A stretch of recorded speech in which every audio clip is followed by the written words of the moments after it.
Hello students, Michael Sanchez here. So far we've done lesson 1 of Violin Tutor Pro with Kyle. We're going to be running through this whole book with Kyle and have him work on certain things and techniques to get him better on the violin. So the pizzicato was the first lesson, and now we're actually going to apply using the bow. So just recap, and I have a lot of these lessons on my site regarding bow grip and technique. If you watch the original Violin Tutor Pro series, it's going to cover a lot of the basics of that stuff we've already talked about. So like bow grip, making sure your fingers are on an angle, pinky curved, thumb curved. Very important to apply the right bow grip.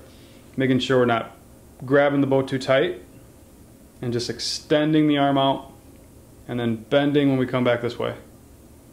So it's like we're just really letting the bow breathe, not pressing too hard. So many people when they first start playing the violin, they're grabbing the bow too tight and they make some unpleasant noises. I'm sure you made a few of those before, Kyle, right? Yeah.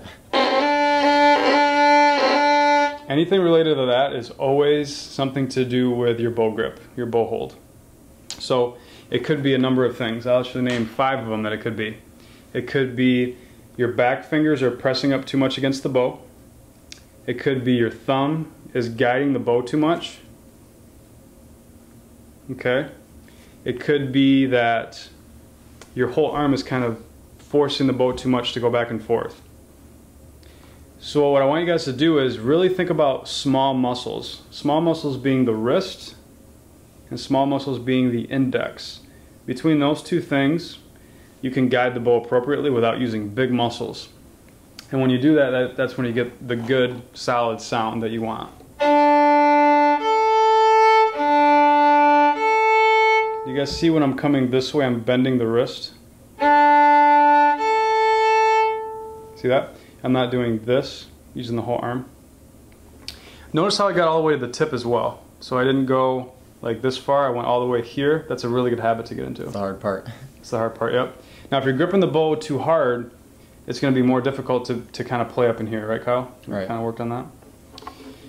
So these are all good tips, and there's going to be tons of lessons that I cover, every single one of these things in detail. But I actually want to have Kyle run through some of the songs in the book. Open D and A strings, number 4, mix open D and A. So go ahead and we're just playing between the D and the A string. What I want you to notice is that hopefully Kyle is adjusting his elbow for the D to the A. But now don't use the big muscles though. Right, Kyle? Right. Let's see. Number 4. I want to be just a little higher to start. Kind of like that. Instrument level.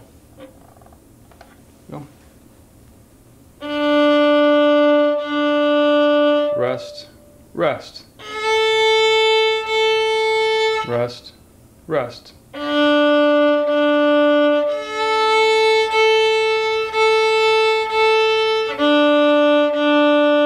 Absolutely perfect. So yeah, me and Kyle have talked a lot about technique in the last few weeks. So he's doing actually things really well right now. But for you guys, maybe you've only been playing for a week or two. You're getting some bow bounce, you're getting some squeaks, your bow can't stay straight.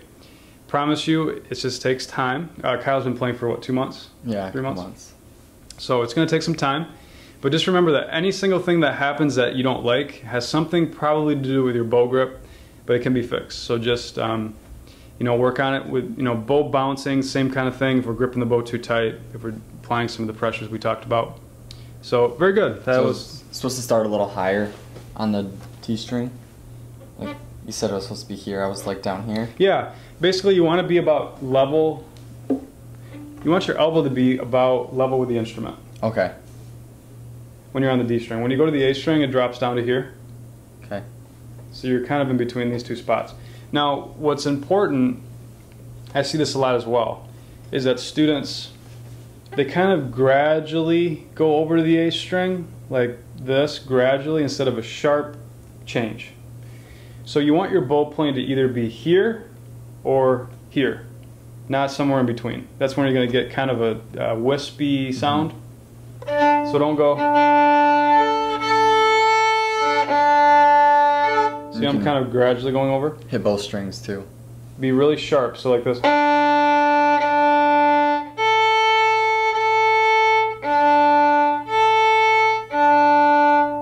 So when I'm in between, I'm not switching strings. I'm not getting that middle sound, either one, D or A. Okay, good job. Let's go on to scattered opens, number 5. This will be 2 lines, Kyle. Oh, it's 2 lines, okay.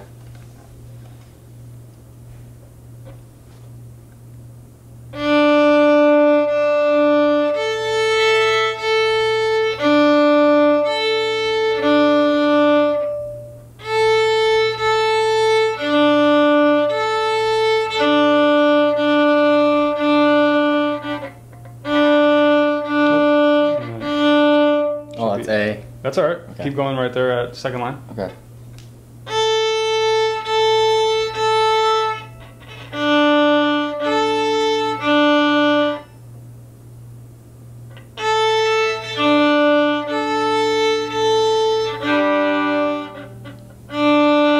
Good, very good. Not my best. Not your best, it's all right. So, when we're going from A to D, make sure we're just keeping the bow relaxed. We're just a little bit tense doing that. When we have a rest, like throughout the piece there, you actually were doing that really good. You were pivoting in the middle of that, so we don't want to just stop the bow and then switch quick into the next note. When we're resting, we can pivot. Like you were doing, that was good. Okay, so one thing you guys can do at home, and I think I've mentioned this to you, Kyle, drill, is the rocking bow drill, where we set our bow on the string and we bring the arm up and down, the elbow, everything's coming together, and we're trying to make absolutely no noise when doing that. It's pretty challenging to do. I made a little noise there. Go ahead and try that a second, Kyle. Rocking bow drill.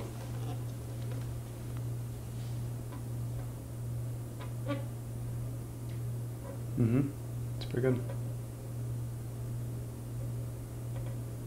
And would you say it was a lot harder for you the first couple weeks? Oh yeah. It's still hard at the tip. It's a lot harder too. Yeah, the tip is even harder, so you guys could try that at home too, doing it at the tip. Make sure you're not cheating by not going down all the way. Make sure you're going up and down with your elbow, going all the way up, all the way down.